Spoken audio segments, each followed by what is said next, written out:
The phone lit up on the gurney beside me, and the first thing I read was my mother's voice in text. She always finds a way to steal the spotlight. She wrote that while the surgeon was drawing a line across my stomach in purple marker, my appendix had burst that afternoon. The Friday of my sister's engagement weekend, the one with the rented lake house and the monogrammed napkins. I felt it go somewhere between the toast and the driveway, a heat low on my right side that folded me against the car door. By the time an ambulance found the address, the infection was already loose in me. The family group chat kept buzzing against my hip the whole ride. 41 messages. I made myself look. Mom's line sat at the top. Under it, my father had tapped the little heart. A like. That was his whole contribution. A thumbs-up shape of agreement, glowing blue, the way he's always sided with her without spending a single word. My sister answered with a photo of the ring under a string of patio lights, then a question about whether the caterer needed a final head count. Nobody asked which hospital. A nurse held out a clipboard. Consent for surgery, signature, date, a blank line for the person to call. I looked at the door that stayed shut. I signed it myself. My hand was steady. I keep it steady. I've had practice. Then the anesthesia came up over me like water, and the ceiling went white, and there was nothing. The days after that came back to me later only in pieces, a blur of half-waking, the drip, a voice asking me to rate my pain, the window light changing and changing again while I drifted under and surfaced and slid under once more. It was the third or fourth morning before I truly came up for good. When I finally woke all the way, a nurse stood on a chair by the window, pressing something flat against the wall with a strip of tape. A bouquet. Blue flowers, brown paper. 3 were up already. I counted them before I could think. And she was smoothing the 4th into place. These keep coming, she said, 1 a day. Every card was signed by hand, the same name pressed into all 4. A name my family had banned from our house years ago, and I was the only one lying there who knew that none of them had sent it. I lay still and let the machine count my heartbeats for me, because it was doing a better job of caring about them than anyone with my last name. The name on the card didn't land at first. It sat in the back of my mouth like a word in a language I used to speak and had been told, at some point, to stop. My thumb moved over the ink, pressed hard, dented into the cardstock. The loops of it certain, made by a hand that had wanted the letters to hold. Somewhere down the hall, a cart rattled over a threshold. The IV line pulled a thin cold up the inside of my arm. "Who brings them?" I asked. The nurse stepped down off the chair and tucked the tape into her scrub pocket. "An older man. Leaves them at the front desk every morning before visiting hours start. Won't come up to the floor." She hesitated, the way people do when they're deciding how much of a message to deliver. "He told the desk you probably wouldn't want him to. Said if you didn't recognize the name, not to make a thing of it. Wouldn't want him to." I turned that over and found no handle on it. I didn't know a single older man who knew I was here, because I had not told a single living person I was here. The only people on Earth who knew were 41 messages deep in a chat that had already moved on to a caterer's head count. If you've ever been the one left off your own family's list, the one they talk about instead of 2, the one whose surgery becomes a scheduling note, then you already know the exact quiet of a room like that one. If that's you, do me one small thing.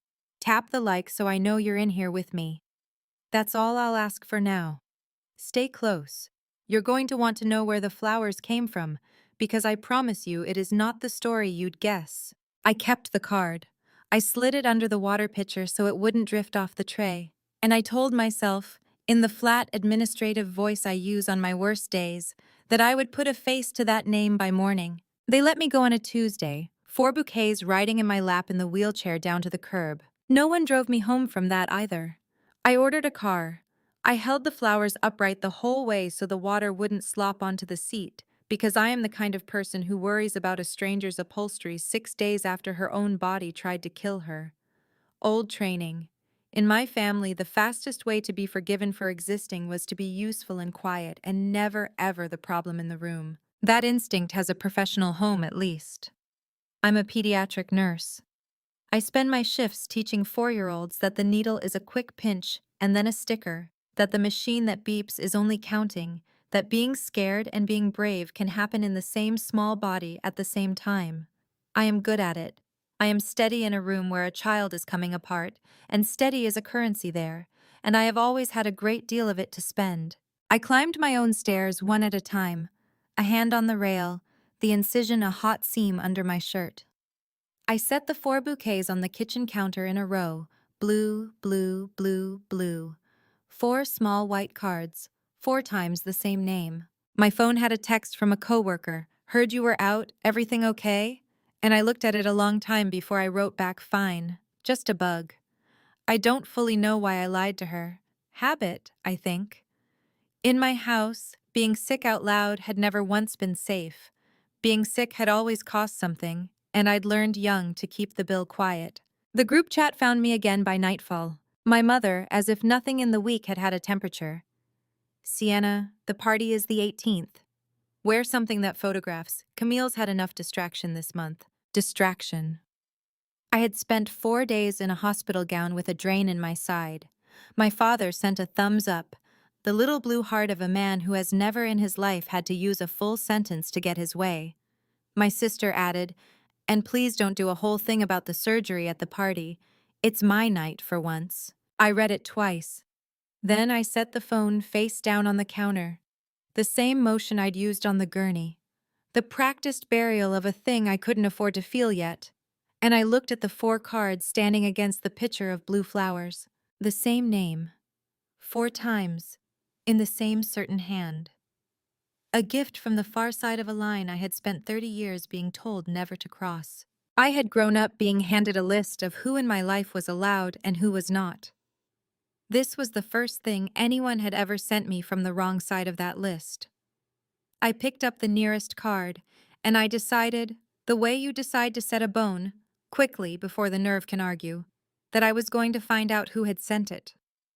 Not because I was brave, because I could no longer stand not knowing one more thing about my own life that everyone else in my family apparently already knew.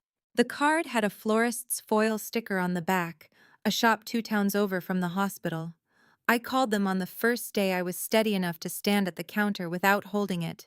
The woman who answered remembered the order because it was unusual. "Cash," she said. A man, older, had come in person the first morning and set up 4 days. 1 arrangement a day, delivered to the same room number. He'd written the first card himself and then asked her to copy the identical name onto the other 3. He was very particular that the first one be in his own hand, she said. He held the pen like his fingers hurt, and he wanted to anyway. Did he leave a number? He paid in cash so he wouldn't have to. A pause, while she decided something. "He did ask if you'd woken up yet. When I said I didn't know, he told me, 'Let me get it right. Don't tell her it's from me if she doesn't remember the name. And if she does remember it, tell her I'm sorry it took a burst appendix.'" I stood in my kitchen with the phone against my ear and the seam in my side pulling every time I breathed too deep, and I did not remember the name, and the not remembering felt like a locked door I'd walked past my entire life without once trying the handle. So I said it out loud in the empty apartment to hear it in my own voice, and my body remembered before my mind did. My chest went tight in the specific, familiar way it used to when I was small and had done something wrong without knowing what the wrong thing was. I had said that name once at a dinner table.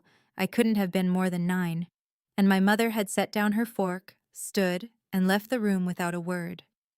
The silence she left behind had a shape and a temperature, and I spent years afterward learning the exact borders of it, so I'd never brush against it again. After that, the name was simply gone. Not shouted down, not forbidden in any way you could point to. Erased, cleanly, the way she erases everything she decides is a threat. You learn the walls of a house like mine, by where the cold comes in. Standing there, I understood 2 things at once. The man leaving me flowers was someone my family had decided, long ago, that I would never speak of again. And I had obeyed that decision for 20 years without ever asking why it had been made. I have exactly 1 box from childhood. It fits under the bed. My mother curated our family history the way she curated everything. What got kept, what got a flattering story, what quietly disappeared between one move and the next. But she never went through my things after I moved out, and so a few originals survived down in that box the way a receipt survives forgotten in a coat pocket outliving the coat. I found it near the bottom, wedged between a spelling bee ribbon and a hospital ID band, so small it must have circled a 7-year-old wrist. A laminated card, the plastic gone soft and cloudy at the corners. A gold foil star. And under the star, in the same certain hand that had just signed 4 bouquets, 3 words: "You're healthy, brave." The office came back to me all at once. The exam table with the paper that tore when you shifted.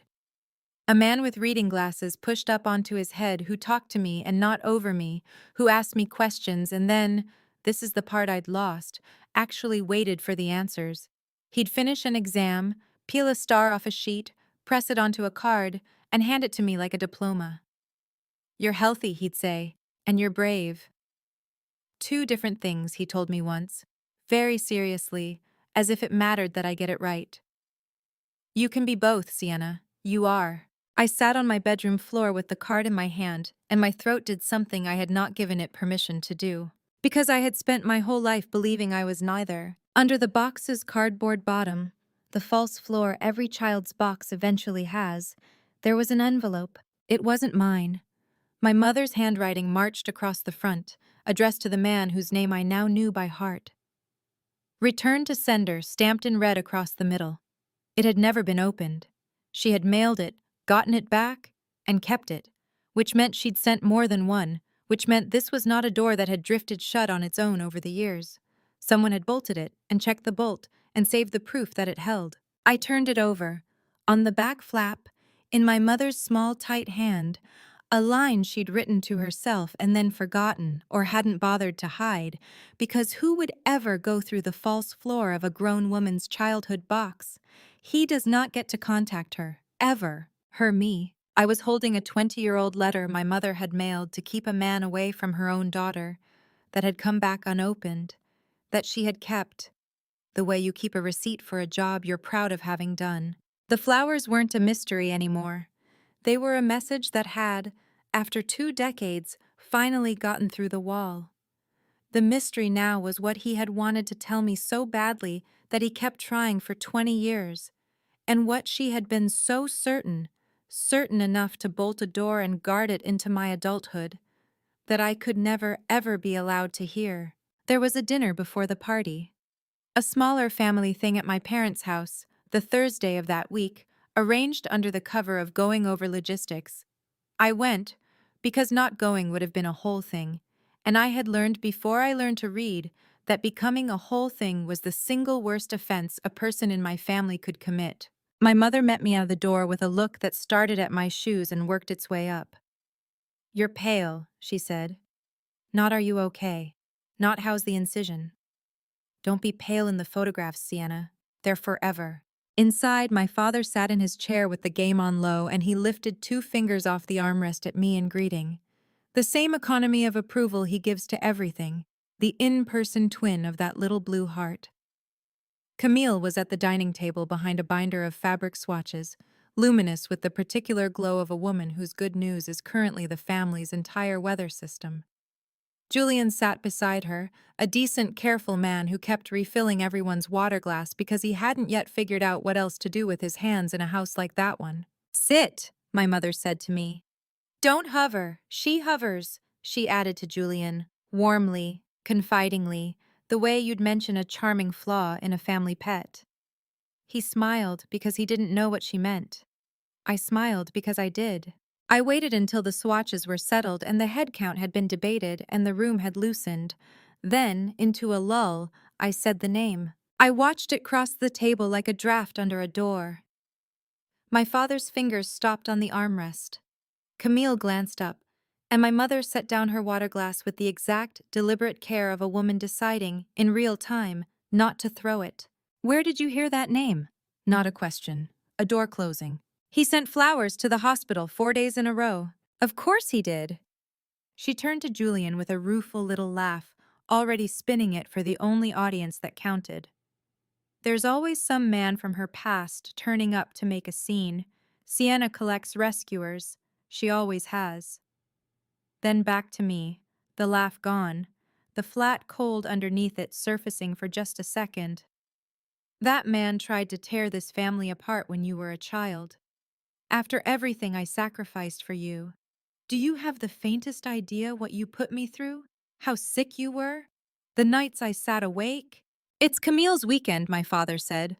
To me, the longest sentence he had offered all evening, and he'd spent it building a fence. I only asked who he is, I said. And you're doing it again.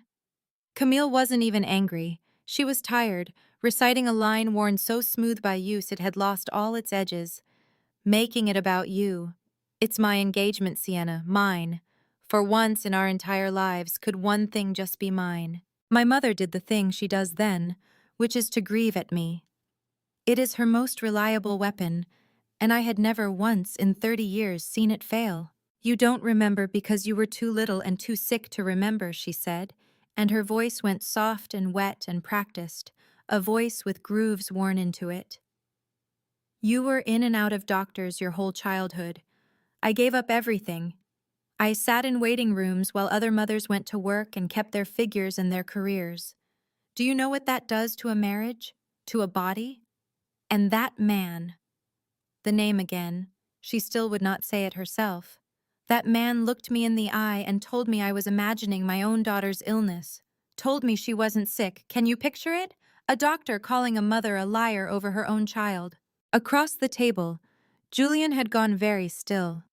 It's a particular stillness, the kind that comes over a person when they realize the argument they've walked into is decades older than the room they're standing in, and that everyone else already knows all the words. I had come in wanting one name. I was going to leave with the same version of my childhood I'd been handed my whole life, the one with grooves in it.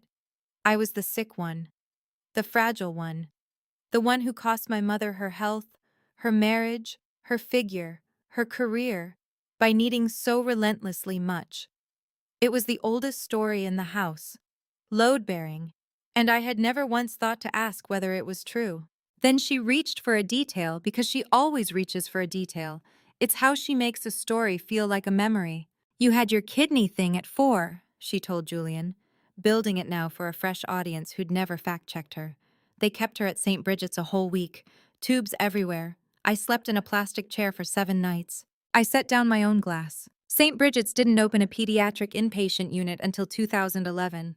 I know the date the way I know my own address because I did a clinical rotation through that wing years later, and there is a small brass plaque by the elevators with the date cast into it.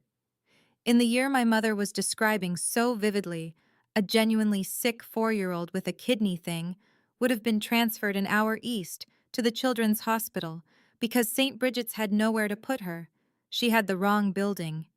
A week-long pediatric admission that, in that place, in that year, simply could not have happened the way she was telling it, with such wet and specific detail, to my sister's fiancé. It was a small thing, a slip. People misremember hospitals, grief scrambles dates. But I am a nurse, and the wrong detail sat wrong in me the way a wrong dosage sits wrong on a chart, a quiet alarm you cannot unhear once it starts. I said nothing. I admired the swatches. I let her finish her performance. And on the dark drive home I heard my own voice say, out loud, to no one at all, that is not where that would have happened. For the first time in my entire life, I wondered whether the story of how sick I had been was, itself, a story. I went back to work that week, because my sick leave was running out, and because a pediatric floor is the one place on earth where my hands always know exactly what to do without asking me first. I taped a fresh dressing over the incision, buttoned my scrubs over it, clocked in, and let the rhythm carry me. Vitals, rounds, the small, tender negotiations of coaxing a frightened kid to hold still for 30 seconds. This is a quick pinch and then a sticker. The machine is only counting your heart, listen. That's all it does. You can be scared and brave in the exact same body at the exact same time. Did you know that? They almost never know that. I tell them anyway. I tell 6 of them a day. I had never once, in years of saying it, thought about where I learned the line. Between patients, I kept my phone and my questions locked in the break room locker, and I told myself I was fine, just a nurse having an ordinary shift.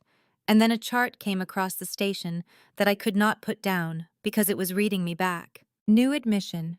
A little girl, 7. The kind of case that makes a floor go quiet and careful. Her mother, present and articulate and exhausted in a way that photographs well, reported a long history. Episodes, spells, symptoms that came on hard at home, and then, somehow, resolved by the time we could get a clinician into the room to witness them. There was a thick prior record. Multiple facilities, several counties, no two the same. And on exam, again and again, in 3 different doctors' handwriting, well-appearing child. Symptoms not observed, cannot reproduce. I stood at that station with the chart open and my own healing wound aching under my scrubs, and I read the exact language I had just read the night before in a paper envelope on my kitchen table. I know this pattern. Every pediatric nurse learns to know it because our job is to be the person who notices. It has clinical names I won't lay on you across a screen. What matters is the shape of it. A child who is only ever sick in the telling, and a caregiver who keeps the child moving from doctor to doctor so that no one clinician ever holds enough of the picture to raise a hand. The movement itself is the tell. We are trained to flag the movement. So I did what my training and my license and my conscience required. I brought my concern to the attending quietly, in the right words, and we started the careful, awful process that exists for exactly this. The calls, the documentation, the report to the people whose job it is to protect a child from the person supposed to protect her. It is slow. It is meant to be slow, so that no one destroys a good mother on a hunch. I have done it before. I did it right. And somewhere in the middle of doing it right for a stranger's daughter, my hands went cold on the chart. Because I understood, finally, that I had spent my entire adult career being the person no one had ever been for me. I had recognized this pattern in other families' charts for years, and gently, correctly, raised my hand. I had never once recognized it in my own. I did not sleep that night. Around 3 in the morning, I got up and did the thing my training had made automatic, the thing I do at work when a story and a body don't match. I went looking for the chart. Every patient has a chart. I had one too, a whole childhood of it, scattered across whatever practices my mother had taken me to, and then abruptly left. And I had a right to it. Not a favor to beg, not a door someone else had to unlock for me. Under the law, my own medical records belong to me. As an adult, I can request every page the way I'd request a copy of my own birth certificate, from every facility that ever held a file with my name on it. For 30 years, other people had told me the story of my own body. It turned out the body had been quietly keeping its own receipts the entire time, in filing cabinets and archive servers across 3 counties, waiting for me to come ask. In the morning, I started making the calls and filling out the forms. Release of information. Date of birth. Signature. Mine. Steady. The same signature that had gone alone onto a surgical consent 2 weeks before. The first surprise came fast, before a single page had even arrived. When the form asked me to list my childhood pediatrician, I found I could not name just one. I remembered offices, plural, a parade of them, different waiting rooms, different fish tanks, a different doctor every year or two who never seemed to quite know me, who always seemed to be meeting me and my thick portable history for the first time. I had always assumed, the way you assume things about your own childhood, that this was simply normal.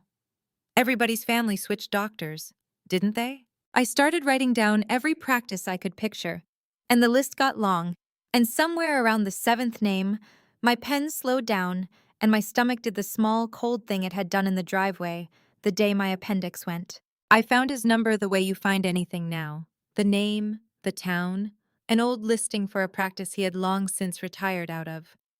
I sat with it for the better part of an hour, thumb over the call button. Then I pressed it, because the only alternative was not pressing it, and I have never in my life been able to leave a door I can see standing shut.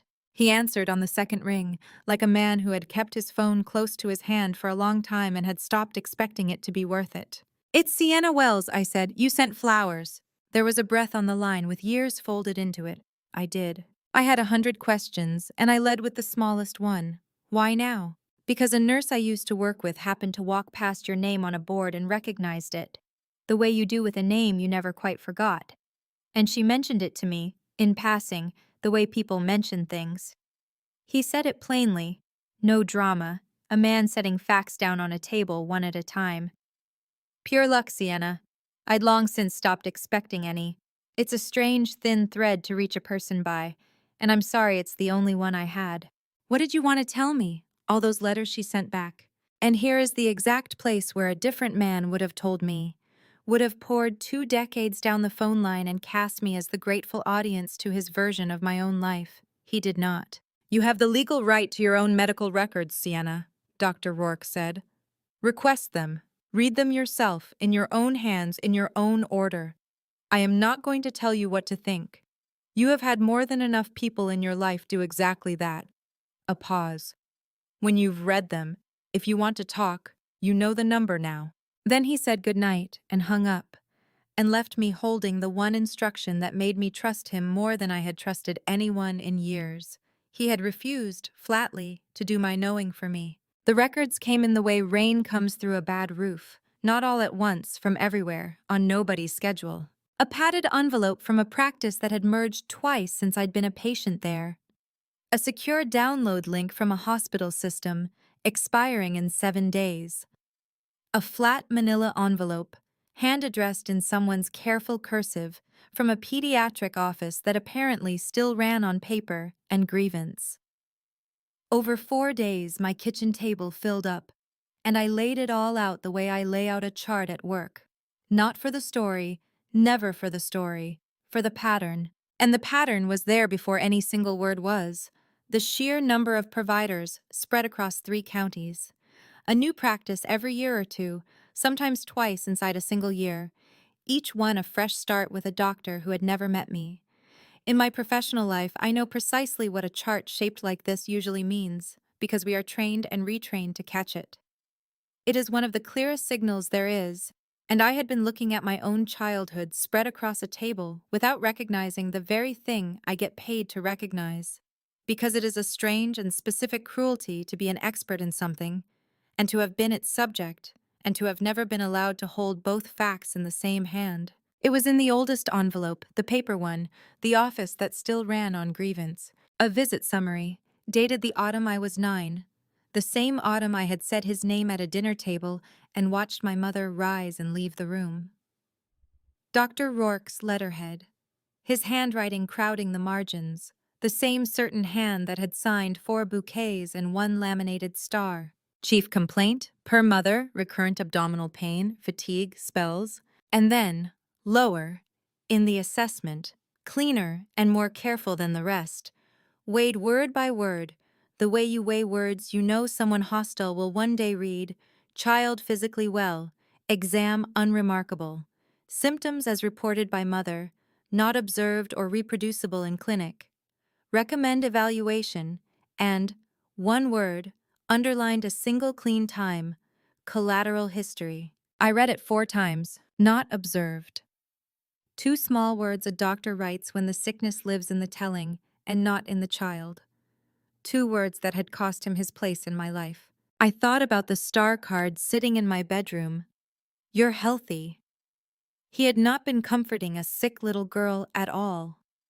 He had been telling her the truth on the record, in the only language a chart will hold, at a table where the truth was the single most expensive thing in the room. And someone had read this exact page, and within a few weeks, I'd had a brand new doctor in a brand new waiting room with a brand new fish tank, one who did not know me and did not know to look and would need a full year to even begin. My hands were not steady. I noticed it the way you notice weather changing, from a distance, as a fact about the world rather than about myself. So I did what I do. I built a timeline. I am not a detective. I don't have a detective's instincts and I don't want them. I am a person who charts, and so I charted myself. A long strip of butcher paper down the length of the kitchen table, and on it a mark for every visit, every provider, every complaint my mother had ever reported on my behalf. And then, above that line, a second line, the notes. The exact moments a doctor had written some version of what Rourke wrote.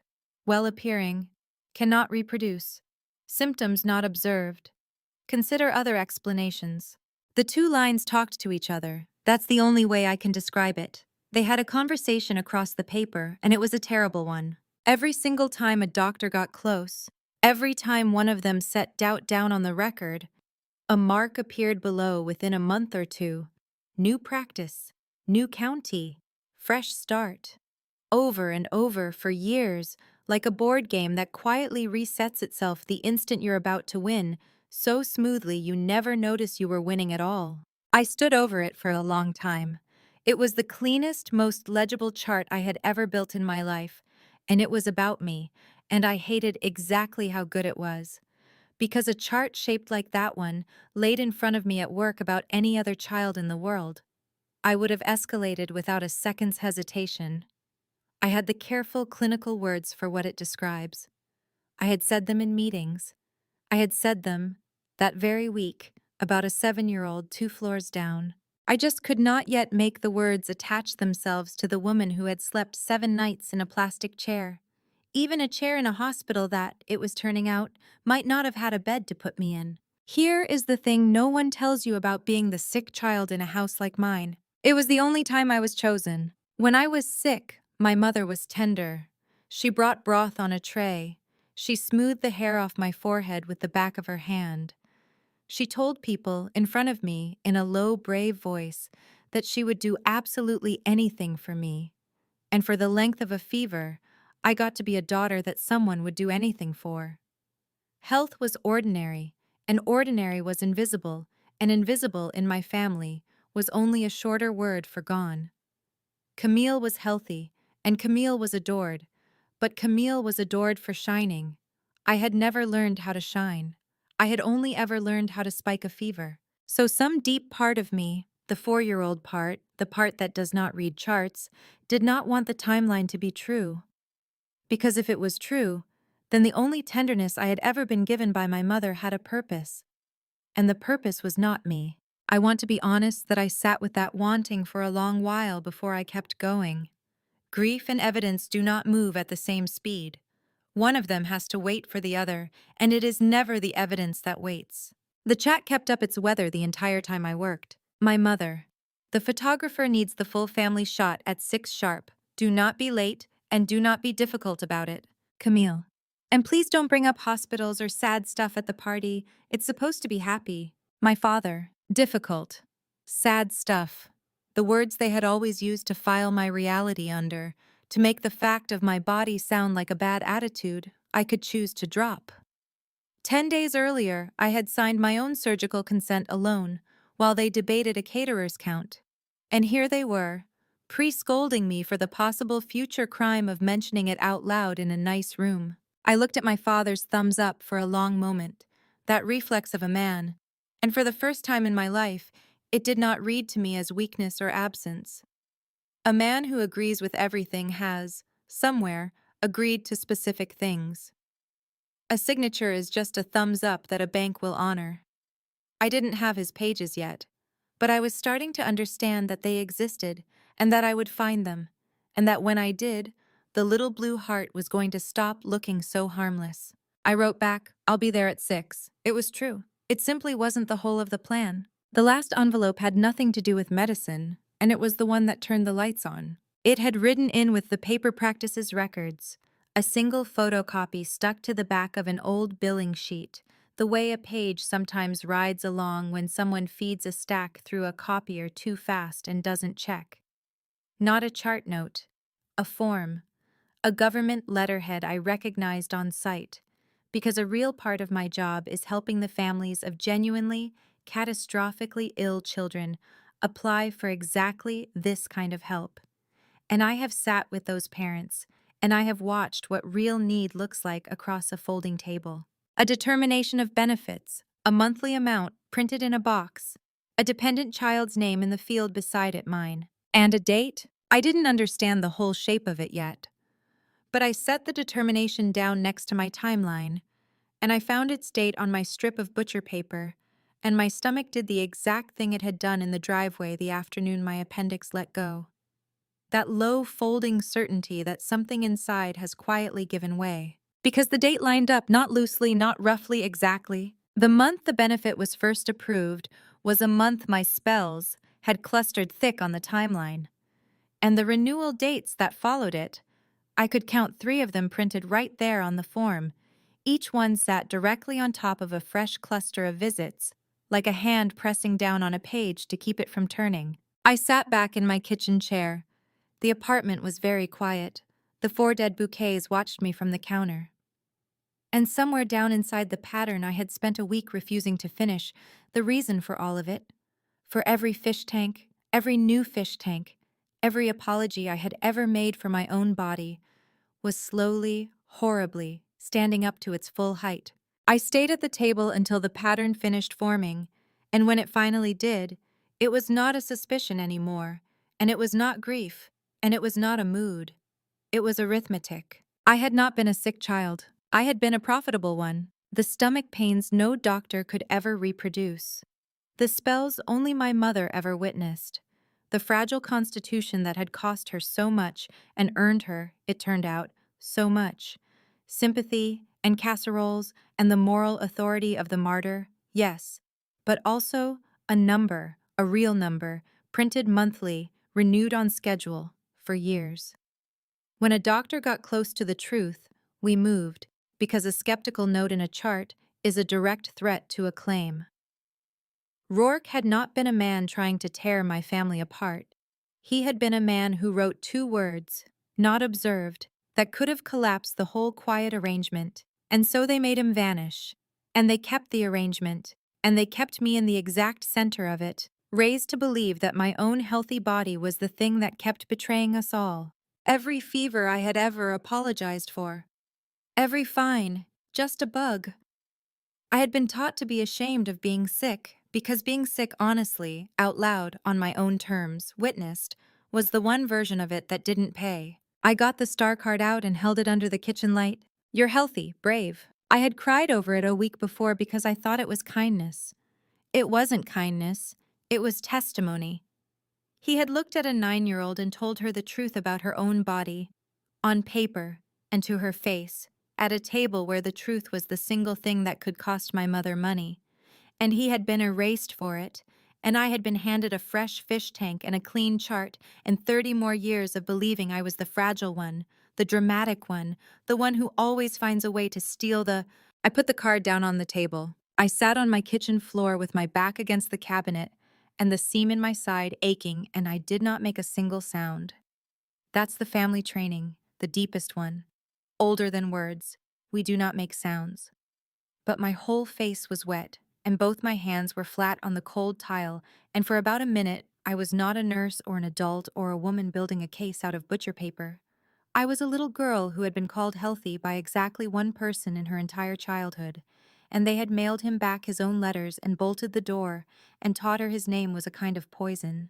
Then I got up off the floor, because that is also the training, and I washed my face at the kitchen sink, and I became the second half of this story. The first half of me had spent 30 years trying to be small enough, sick enough, useful enough, quiet enough to finally be chosen. The second half of me stopped auditioning right there on the tile. If the only tenderness I had ever been given came with a price tag stapled to it, then I owed my mother exactly nothing, least of all my silence, which was the only thing she'd ever truly needed from me. And I had something now that she had spent 2 full decades making certain I would never hold. I had the pages, all of them, in order. If you've made it this far into my kitchen with me, tell me one thing in the comments. What's the story your family tells about you that you were never once allowed to correct? I read them. I read all of them. There are more of us than you'd think, standing in our kitchens at 3 in the morning with the receipts finally in our hands.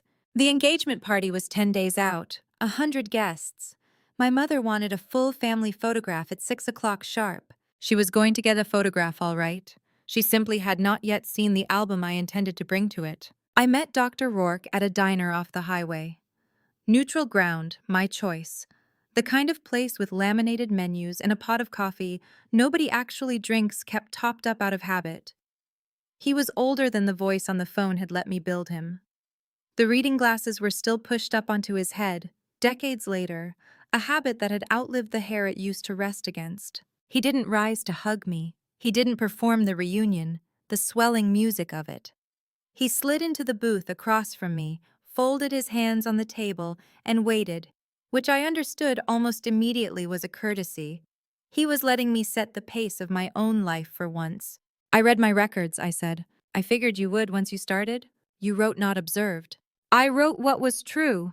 He turned his coffee cup a slow quarter turn on its saucer. A well child. A mother reporting an illness I could not find, in a pattern I had seen before and prayed I was wrong about that once. I was not wrong that once.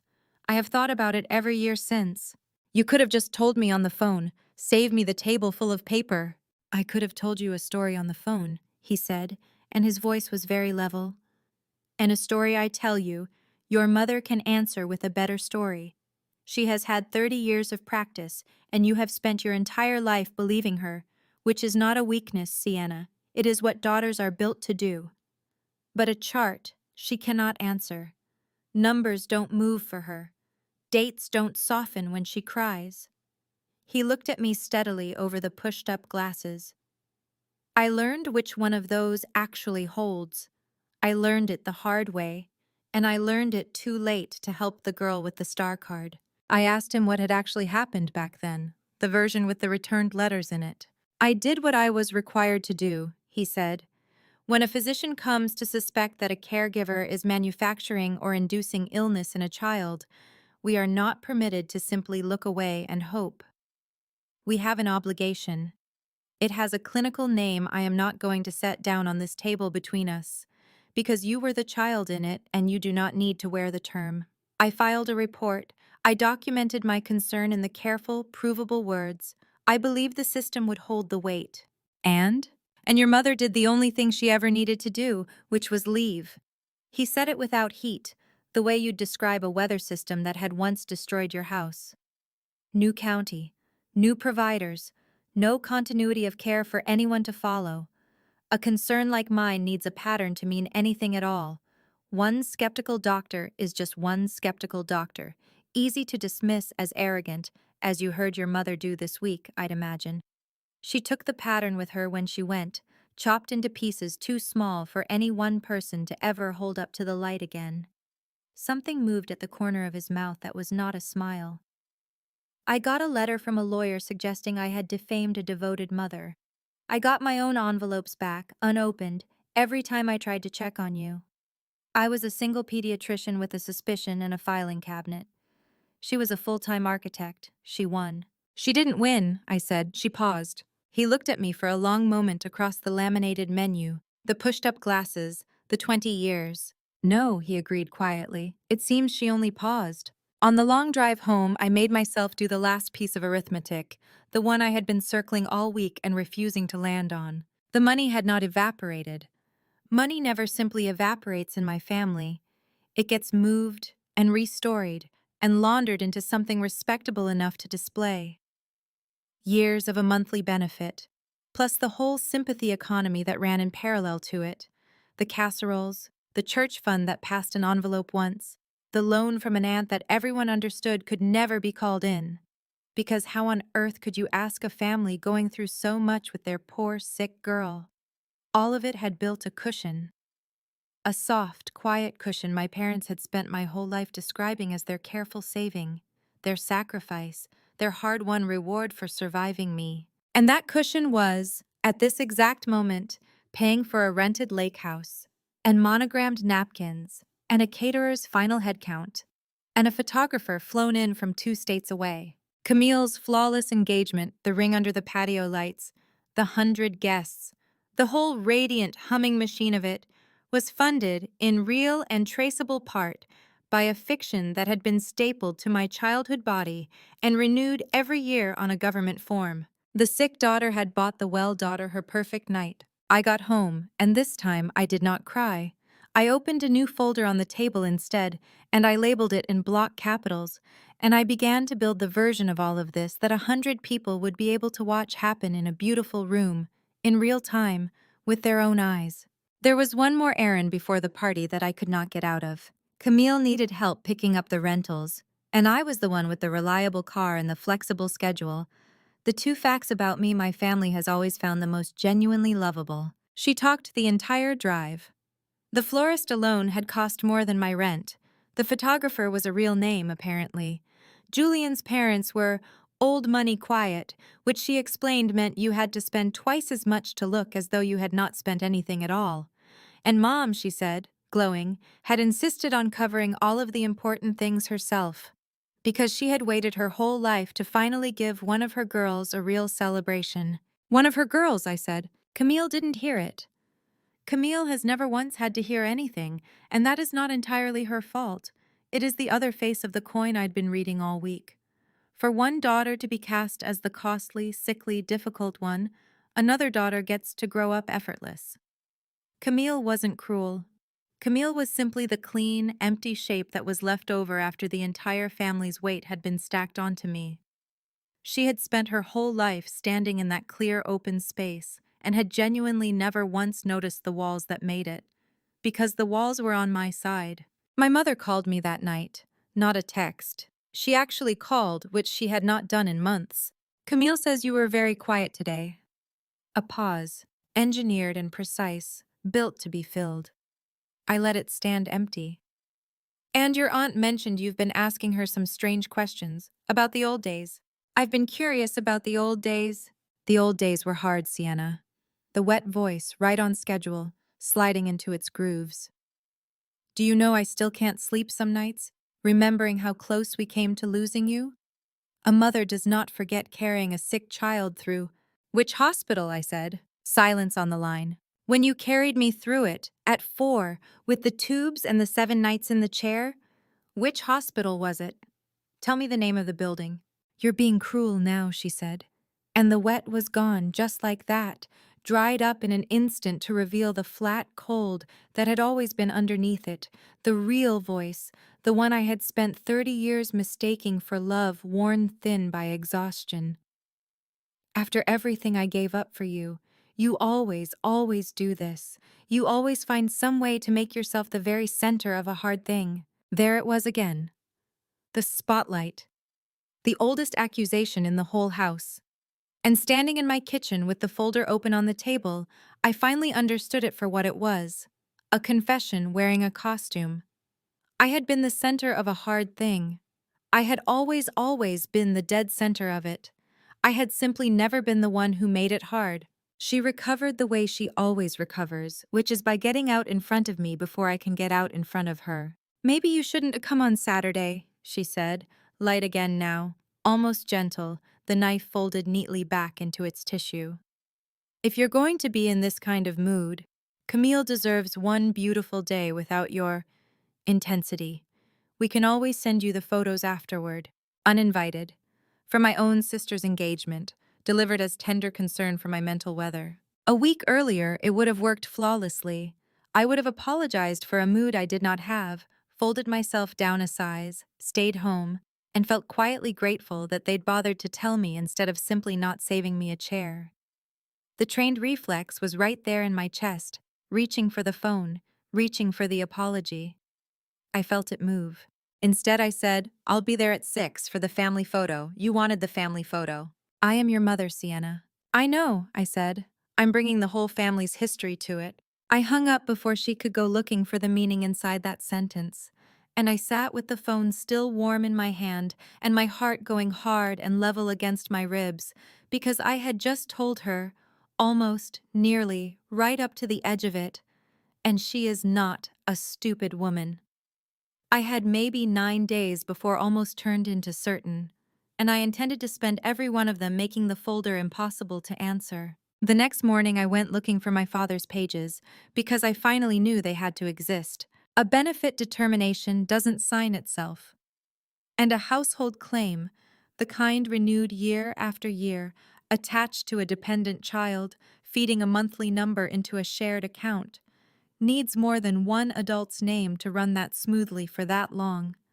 My mother was the architect, but an architect needs a contractor who shows up and signs off on the work without asking too many questions about the foundation.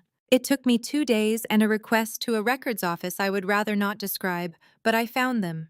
The applications, the renewals, line after line, year after year. And on the cosigner line, in the same place, every single time. In a hand I had watched sign report cards and permission slips, and once, a sympathy card for someone else's dead father. My own father's signature, small, neat, reliable, there on every form that turned my health into an income, as faithful and as silent as a thumbs up under a cruel text. The man who never used a full sentence had, it turned out, been signing his name to the longest lie in the house for 20 years. I drove out to see him alone on a weekday, when I knew my mother would be at the club doing the flowers. He was in the garage, doing the thing he does instead of talking, which is to move tools from one part of a pegboard to a very slightly different part of the pegboard. Dad, Sienna. He didn't turn around. A socket wrench went from one hook to the hook beside it. I found the benefit forms, I said. I didn't raise my voice. I never raise my voice. It's not in the family grammar. The disability claims, from when I was a kid, your signature's on all of them. The wrench stopped moving. His back stayed to me for a long moment, the broad, familiar back I had spent a childhood trying to earn a word from. When he finally spoke, he did not deny it, and he did not explain it, and he did not turn around. Your mother handled all that, he said, to the pegboard. She handled the medical side. I signed what she put in front of me. You signed that I was sick, Dad, over and over, for years, when I wasn't. I didn't read them that close. He picked up a different tool he did not need. She said it was for you, that it was help, for you. And there it was, the whole architecture of him in one sentence. The entire load-bearing structure of a man who had liked a cruel message about his hospitalized daughter and then gone back to the game. He hadn't read them that close. He had spent 30 years not reading anything that close, because not reading it that close was the exact price of his own comfort. And he had always, without a single exception, been willing to pay it with my life. I signed my own consent form a couple of weeks ago, I said. By myself. Nobody read that one close either. He didn't answer. He didn't turn around. And I understood, standing in the doorway of his garage, that he never would. That the silence at my back was not shame gathering itself into words, but simply the sound of a man waiting, patiently, for the difficult part to leave so he could get back to his tools. I left. That was its own kind of answer, and it was the last one he ever gave me for free. I drove home from his garage with the windows down, because I needed the noise of the road to fill a car that had gone very quiet. I kept waiting to feel something enormous. Rage, maybe. The clean, cinematic rage a moment like that is supposed to hand you. It didn't come. What came instead was smaller and much worse. A kind of grief with no floor to it, for a man who had never once been cruel to me and had never once protected me either, who had simply stood at a pegboard for 30 years moving the same tools a half-inch to the left so that he would never have to turn around and look at what he was signing. My mother had built the machine. My father had only kept it oiled, quietly, reliably, because the alternative was a conversation, and he had never in his life been willing to have a conversation that cost him anything at all. At a red light, I took out my phone and looked at the group chat, still buzzing along, still busy planning. My mother had sent a diagram of the table arrangement. Camille had sent a string of little hearts. My father had, of course, liked the diagram. 41 messages the week my appendix burst, and not one of them a question. And here were dozens more now, a whole cheerful architecture of seating charts and hearts, built by 3 people who had spent my childhood turning my healthy body into a monthly number, and had never, not one single time, needed to raise their voices to do it. That was the piece that finally landed, sitting at that light. It had not taken monsters. It had taken a woman with a good story, a man with a steady pen, and a girl who was taught to keep her hands still and her voice down and her fevers on schedule. The light turned green. I set the phone face down on the passenger seat and drove the rest of the way home inside the noise, and by the time I pulled into my lot, I was not grieving anymore. I was building.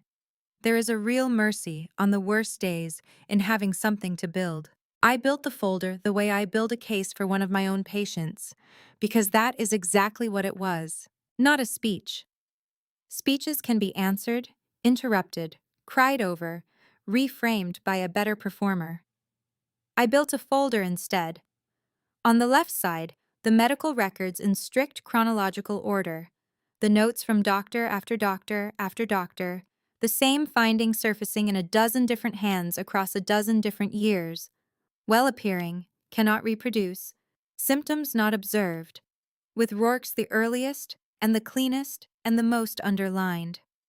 On the right side, the timeline, every clinic switch laid directly against every skeptical note, and beneath that, the benefit determination and each of its renewal dates, every one of them sitting on a spike of reported illness like a stone set down to mark a grave. Anyone could read it. That was the entire point of it. It did not need me to stand over it and narrate. The pattern narrated itself, in the flat, unanswerable language of dates, to anyone with eyes and 30 unhurried seconds. And then I did the thing that mattered more than any party ever could. I made copies of all of it, and I sent them where they actually belonged. Not to 100 guests in a rented ballroom, but to law enforcement and the benefits program's fraud investigators, the offices that exist for precisely this, with a cover letter written in the flat clinical language I had spent an entire career learning how to write. Rourke's 20-year-old report had been too small to hold up on its own. She had taken the pattern with her and chopped it into pieces. I was mailing the pattern back, whole, reassembled, with my own professional name signed under it. Whatever happened on Saturday, the record now existed in a place my mother could not simply move to a new county in the night. People asked me afterward why I did it at the party at all. Then, if I had already sent it to the authorities, why make the scene? Why not just let the slow, quiet machinery of it grind? Because a scene was the only language my family had ever truly respected. And because I had learned, at a dinner table when I was 9 years old, exactly how these people handle the truth when it arrives quietly. They set down the fork, they stand, they leave the room, they move to a new county and start a new chart with a new fish tank. Quiet truth in my family is a thing you can simply walk away from, and they were all Olympic level at the walking. I was done being walked away from. If they were going to face the thing they had built out of my body, they were going to face it in the one place on earth they could not relocate away from.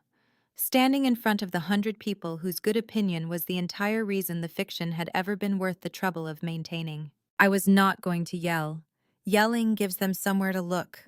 I was going to hand them a folder, in a beautiful room, under good light, and let the arithmetic do the one thing arithmetic has always done, which is refuse to feel sorry for anyone. 2 days before the party, Camille texted me a job, because in my family there is always, always a job. Can you do the family toast? Mom thinks it looks better coming from the sister than from the parents. Keep it short and sweet, please. Nothing weird. The family toast. They wanted me to stand up in front of 100 people, glass lifted, and tell the beautiful, well-lit story of us. They wanted the difficult daughter to bless the arrangement out loud, on the record, in her own voice, and make it true. I looked at that text for a long time. Then I looked at the folder sitting closed on my kitchen table beside the 4 dead bouquets, and something in the center of me went very still and very level, the way the whole world goes level and silent, in the half-second before you do the single hardest thing you will ever do. Of course, I wrote back, I'd be honored. My hand was steady on the phone. I keep it steady. I've had practice. And for the first time in my entire life, the steadiness was not a wall I was hiding behind, and it was not a performance for a room, and it was not a hand held rigid so that nobody could watch it shake.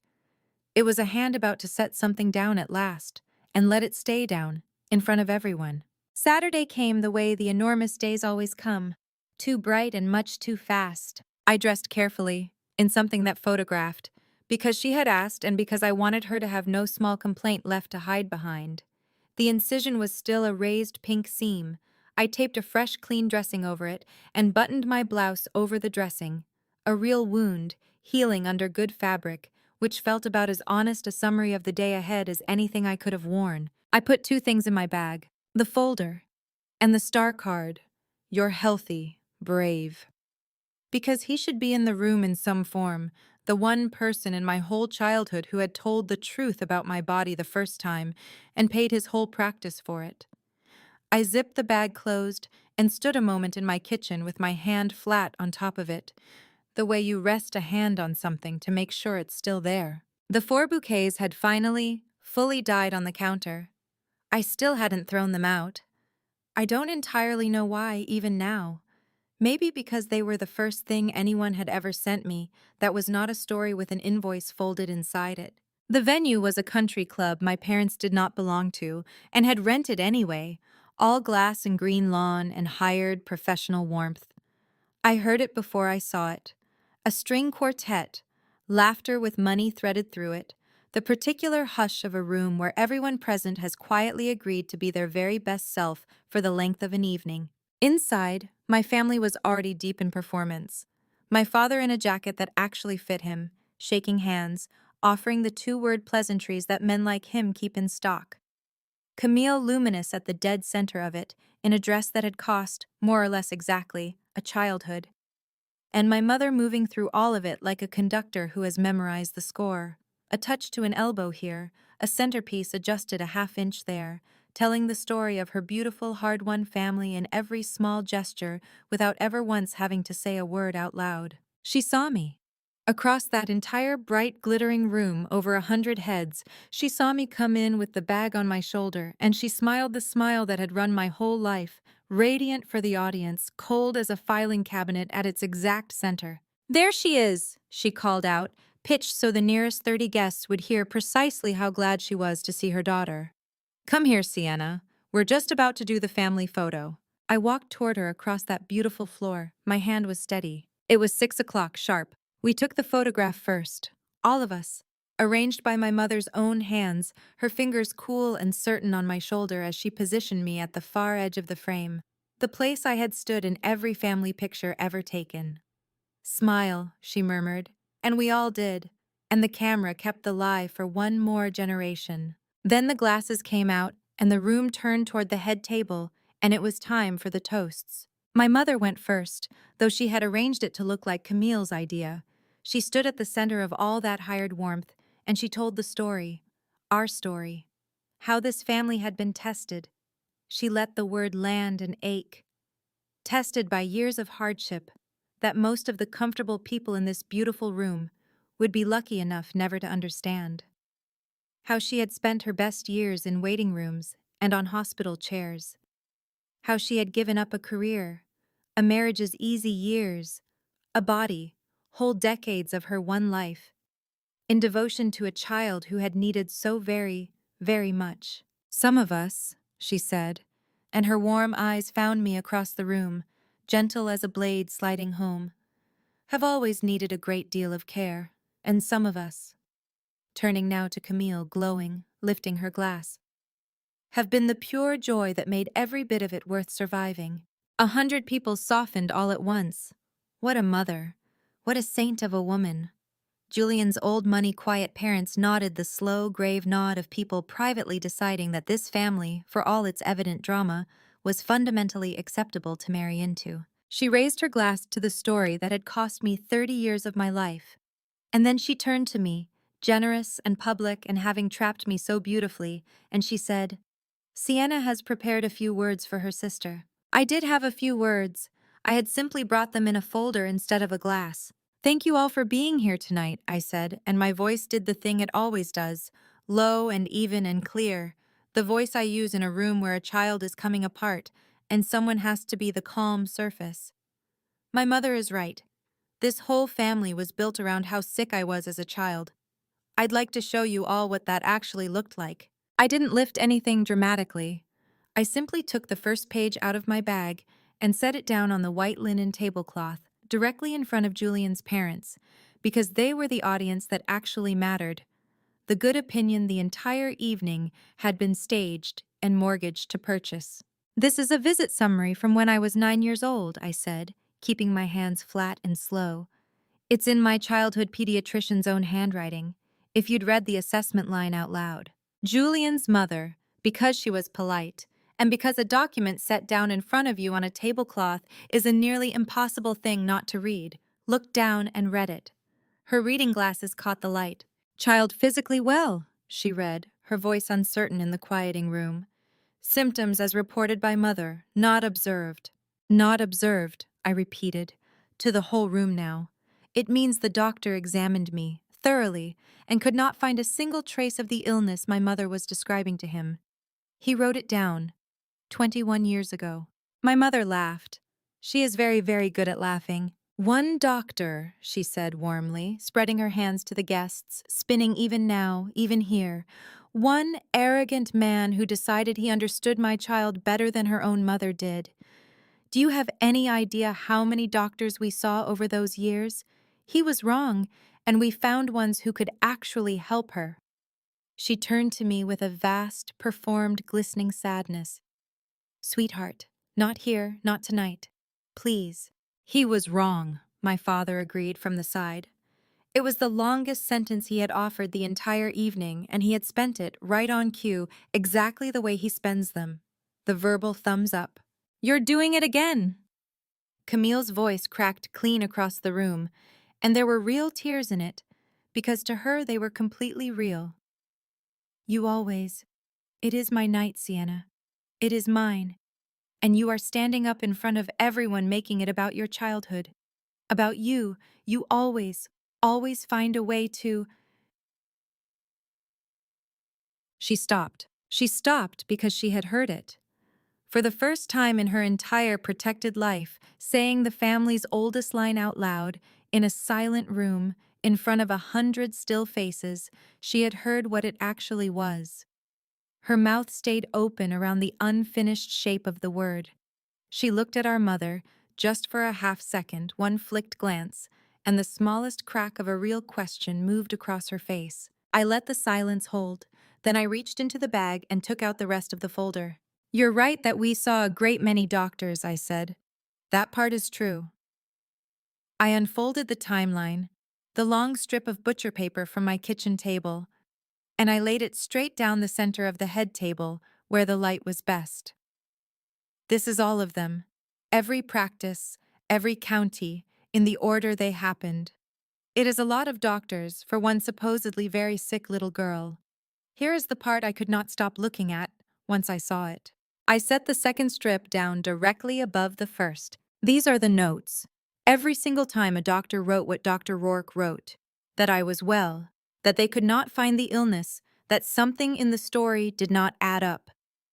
I ran one finger slowly down the paper, slow enough that 100 people could follow it with their own eyes.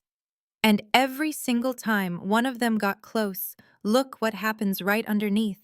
Within a month, sometimes within weeks, a new practice, a new county, a brand new doctor who had never once laid eyes on me." The room had gone quiet in an entirely different way now. The trained social softness had drained out of it completely, and in its place was the thing I had promised myself in my kitchen: arithmetic. People were leaning forward, people were reading the dates, people were quietly and independently and all at once doing the math. "The doctors did not keep being wrong about me," I said, into that new silence. "We kept leaving the ones who were right." And then I set down the last page, and I placed it deliberately where my mother, and everyone standing near her, could see it clearly. The benefit determination, the government letterhead, the monthly amount printed in its box, my name in the field for the dependent child, the renewal dates in a neat descending column. "This is why," I said, quietly. The whole room was quiet enough now to carry it to the walls. "Every time I was reported sick, it was worth something. Here's the amount. Here are the dates it was renewed. And here," I touched the timeline again, "are the illnesses, spiking right on schedule underneath every single renewal, for years and years." I looked at Julian's parents, who had stopped being polite some time ago and had started simply to be still. "The careful savings my parents told you about tonight," I said. "The sacrifice that gave my sister this beautiful evening. Some of it is this piece of paper. It was built on a healthy child that a mother needed to keep sick on the record." I felt my own voice stay perfectly level, and for once I did not fight it steady. I just let it be steady, because it finally had somewhere honest to stand. 3 weeks ago, my appendix actually burst. A real one. the first true medical emergency of my adult life. And in the family group chat, while I was signing my own surgical consent form completely alone, my mother wrote that I was, and I want to get the wording exactly right, finding a way to steal the spotlight. I looked at her then, directly. I finally understand where I learned that word. My mother opened her mouth. This was the moment. In every version of this evening I had feared through 9 sleepless nights, this was the exact place where she would win, where the better story would arrive right on time, the devastating context, the explanation that would turn me smoothly back into the difficult daughter making an ugly scene at her sister's party. She had never once in 30 years failed to find the next sentence. I had watched her find it 1,000 times. I watched her reach for it now. "Which hospital?" I said, before she could close her hand around it. Gently, the way you'd set a bone. "The one you carried me through at 4, with the tubes and the 7 nights in the plastic chair. Tell them the name of the building. Tell them the year it happened." Nothing. She had told that story 100 times, in 100 rooms, and she could not, standing in front of 100 people, produce the single true detail that would have held it upright. Because the year she needed did not have the building she had described in it. And somewhere in the reaching she understood that I knew that, and that I could prove every date laid out on that tablecloth, and she could not prove a single one of hers. I watched it happen behind her eyes, the fast, cold calculation, the search for a footing that was not there. My mother, who always had the next sentence, said nothing at all. It was the loudest thing I had ever heard her do. The room did the rest of it without me. I didn't have to knock anything down. That is the thing about 100 people whose good opinion is the entire foundation of a lie. You never have to demolish the lie yourself. You only have to hold it up to the light and stop talking, and let them see it, and the foundation gets up and walks out of the room on its own 2 feet. Julian's mother rose, slowly, and took 1 step back from the head table. It was a small motion. Everyone saw it. Everyone understood exactly what it meant. Julian had already gone to Camille, and Camille was staring at our mother now with her whole face wide open. The crack become a clean break, 30 years of effortless certainty draining out of a woman who had only ever been handed the clean and weightless version of us. She was not performing anymore. She could not have performed if she'd tried. She was doing the math too, and arriving, and it was breaking her open in real time. My mother reached for Camille's elbow. The old conductor's touch, the exact gesture that had cued and directed every family scene of my entire life. Camille pulled her arm away, and my father, who agrees with everything, who had tapped the little blue heart under a cruel message about his hospitalized daughter, whose neat, reliable signature I now knew sat on 20 years of forms. My father set his glass down on the table and looked at the floor, and did not offer the next 2 words. There were no next 2 words available to him. The entire grammar of the family, the one that had run on his silence and her stories, and my compliance for 30 unbroken years, had simply, finally, stopped working in the middle of a rented ballroom. I did not gloat. There was nothing in me anywhere that wanted to.